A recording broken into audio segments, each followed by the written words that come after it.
આવો. જય શ્રી કૃષ્ણ. કોકિલાબેન આવો. સુમિતાબેન, પ્રવીણાબેન આવો. સુવર્ણાબેન, મેની મેની કોંગ્રેચ્યુલેશન્સ. આ ઉંમરે અમને કોંગ્રેચ્યુલેશન્સ કહેવાનું સૌભાગ્ય આપ્યું એના માટે થેન્ક યુ. હા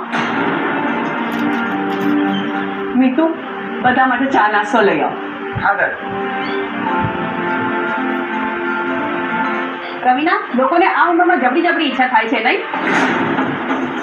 હા સુવર્ણાબેન, આ ઉંમરમાં તમારા ઓરતા તો બહુ ઊંચા છે હો. ઓરતા માટેની કોઈ ઉંમર ના હોય પ્રવીણાબેન.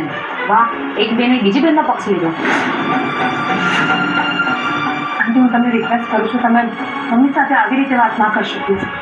લો બોલો, બહુ બોલી. આપણા વખતમાં સાસુ અને વહુના ઝઘડા થતા હતા, અને અહીંયા તો વહુ સાસુને પરણાવવા નીકળી છે. ખાલી વહુ નહીં, વહુની સાસુ પણ એને પરણાવે છે.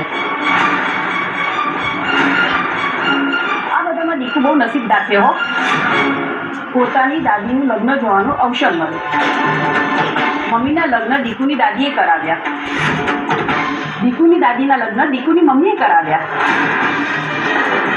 એમાં ખોટું શું છે? જીવનના પાછળના સમયમાં જો કોઈનો સાથ મળે તો એમાં શું ખોટું? તમે લોકો પ્રસંગમાં આવ્યા છો ને, તો એનો આનંદ લો. પ્રસંગને મજાક બનાવવાની કોશિશ ના કરશો.